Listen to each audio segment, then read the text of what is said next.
Good students, आज हमारे BEd first year राजनीति विज्ञान का शिक्षण शास्त्र विषय के अंदर जानेंगे वाद विवाद विधि का मूल्यांकन एवं विशेषताएं। जो हम टॉपिक पढ़ रहे हैं वाद विवाद विधि या विचार विनिमय विधि या वार्तालाप मेथड विधि, तो ये क्या था इसके बारे में संपूर्ण जानते हो। इसके मूल्यांकन और विशेषताओं को जानेंगे। सबसे पहले इसका मूल्यांकन कि वाद विवाद विधि का मूल्यांकन हम किस तरीके से कर सकते थे या वे कौन से प्रश्न हैं जिसके आधार पर इसका मूल्यांकन आंका जा सकता है। सबसे पहला है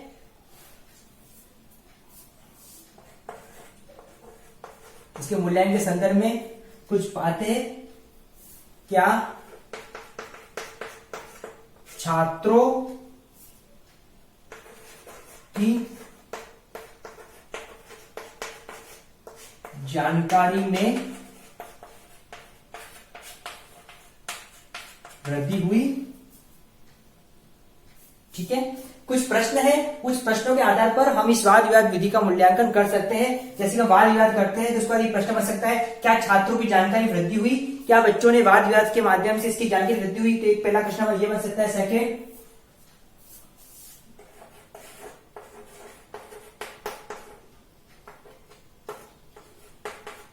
पूर्वाग्रह कम अथवा दूर हुए। क्या बच्चों के जो पूर्वाग्रह है वो पहले से अब कम हुए या दूर हुए, इस बात को हम परख या जान सकते हैं। अगली बात है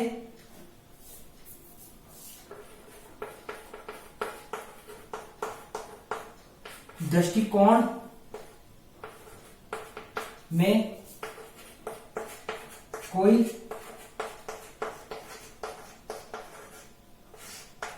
परिवर्तन हुआ। दृष्टिकोण, नजरिए, उस नजरिए में क्या परिवर्तन हुआ, बदलाव आया, इस बात को जानना। क्योंकि वाद विवाद के बाद बच्चों के दृष्टिकोण परिवर्तन होना जरूरी है। क्या उनका परिवर्तन देखने को मिल रहा है, क्या बदलाव आया है, इस बात को भी हम जान सकते हैं, मूल्यांकन कर सकते हैं।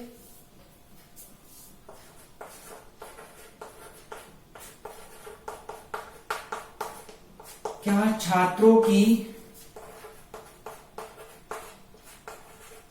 रुचि का क्षेत्र बढ़ा पहले की तुलना में। अब क्या बच्चों के जो इंटरेस्टिंग एरिया है, रुचि का क्षेत्र है, उस रुचि के क्षेत्र में परिवर्तन हुआ, बदलाव आया, इस बात को हम समझ या जान सकते हैं। क्योंकि वाद विवाद के बाद रुचि भी बदलनी चाहिए, बदलाव आना चाहिए, क्योंकि वो एक समान नहीं रह सकती। ठीक है, अगला है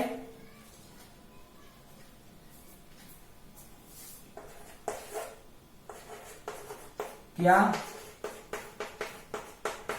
राष्ट्रीय और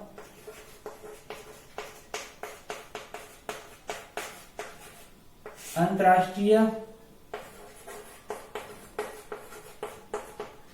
नीतियों के संबंध में उनके विचार बदले।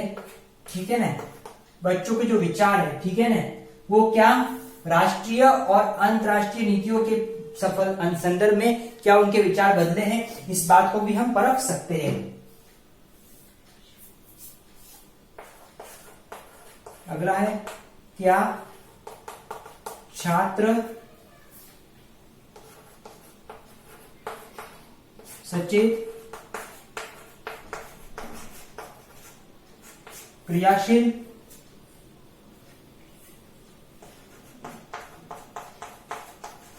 नागरिक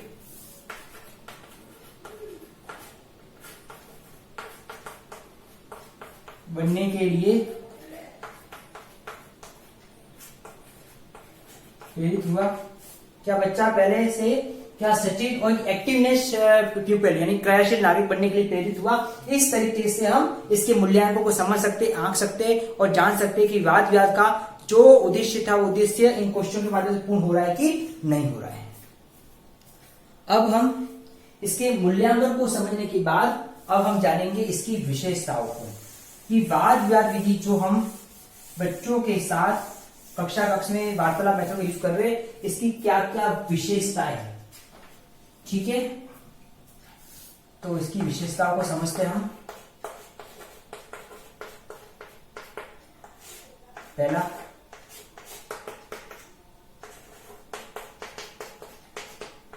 छात्रों का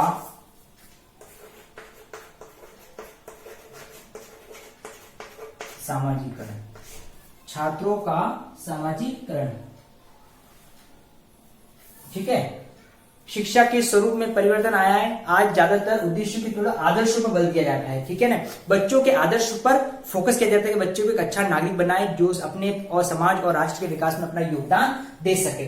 तो क्या इस वाद विवाद के बच्चों के बाद बच्चों के अंदर ऐसी भावना का विकास हुआ है जिससे हम कह सके कि उसके अंदर सामाजिकरण हो रहा है, वो अब एक बेहतर नागरिक के तौर पर अपने आप को तैयार कर पा रहा है या कर चुका है, जिससे कि वो एक बेहतर राष्ट्र की कल्पना में अपना योगदान दे सके। क्योंकि हम समाज के हिस्से, समाज के अंग है, समाज से ही राष्ट्र का निर्माण हो रहा है, तो सामाजिकरण होना जरूरी है। इसलिए बेहतरीन सामाजिकरण के लिए वाद विवाद विधि बहुत ही अच्छी है। सेकंड है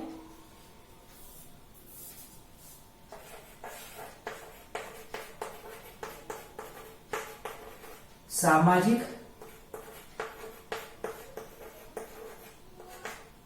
प्रयोजन। सामाजिक प्रयोजन,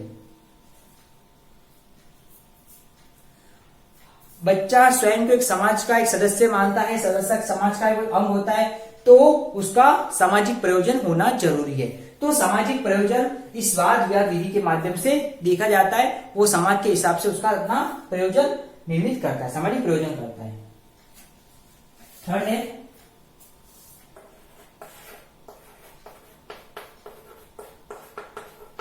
सहयोग की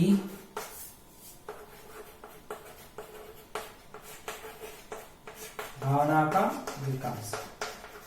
वाद विवाद विधि से आपस में सहयोग की भावना का विकास होता है, एक दूसरे के साथ सहयोग करना सीखते हैं, क्योंकि इसके अंतर्गत डिबेट होता है, वार्तालाप होता है, विचार विनिमय होता है, तो बच्चे आपस में समूह में काम करते हैं, समूह में एक साथ एक्टिवनेस रहते हैं, शिक्षक की सहभागिता रहती है। तो इस तरीके से आपस में सहयोग के साथ कार्य करने की प्रवृत्ति आती है, और इसी सहयोग की प्रवृत्ति के साथ हम कह सकते हैं उनके अंदर सहयोग की भावना का विकास होता है, और एक बहुत अच्छी आदत होती है, इसलिए वाद विवाद विधि की विशेषता के अंतर्गत आता है। अगला है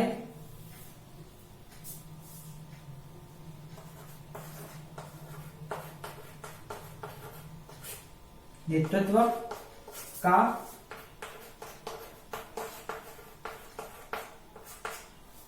का प्रशिक्षण। जहां सहयोग की भावना आ रही है, वही बच्चों को नेतृत्व की प्रशिक्षण मिलता है कि अपना नेतृत्व किस तरीके से निभाना, अपनी ड्यूटी किस तरीके से समझना, अपनी रेस्पॉन्सिबिलिटी किस तरीके से समझना। तो एक तरह से नेतृत्व का प्रशिक्षण बच्चों को यहाँ पर देखने को मिलता है। इसके बाद अगला है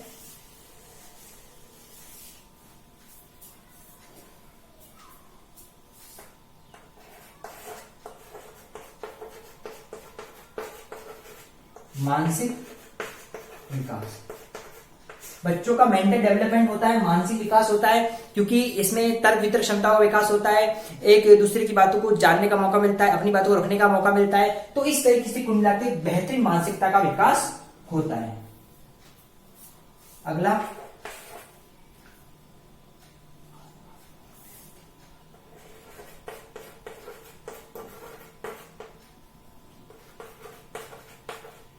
आत्माभिव्यक्ति का विकास।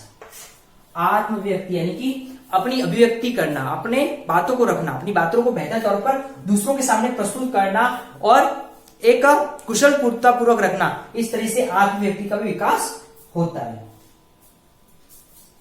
अगला प्रेरणा की समस्या का हल। ठीक है, प्रेरणा। ठीक है, बच्चों को क्या अपने रेस्पॉन्सिबिलिटी समझते, अपने उत्तरदायित्व को समझते, एक साथ समूह में कार्य करते हैं, तो इस तरीके से आपस में बच्चों प्रेरणा लेते हुए किसी न किसी समस्याओं का समाधान करने का प्रयास करते हैं। ठीक है, अगला है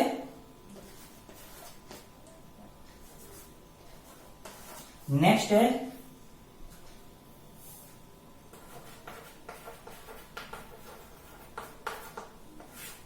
संबंधों का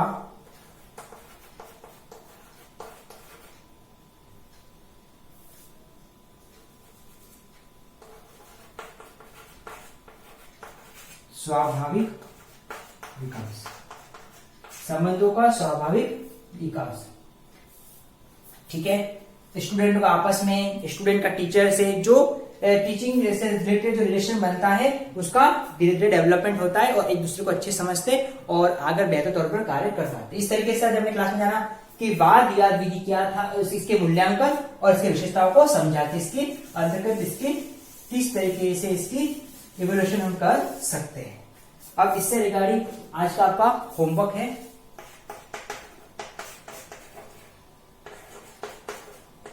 वाद विवाद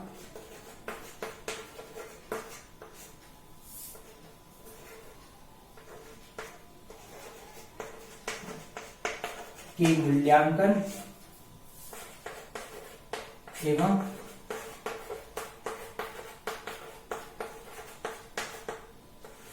विशेषताओं को बताइए। तो आज हमने क्लास में वाद विवाद विधि की मूल्यांकन और विशेषताओं को समझा। इसी के बारे में आपको अपना असाइनमेंट करना है। स्टूडेंट्स, कोविड समय में हमको सावधानी सतर्क रखनी है, अपने परिवार के स्वास्थ्य के प्रति जागरूक रहना है और उसके बच्चा के जो भी उपस्थित से पालन करना है। Thank you.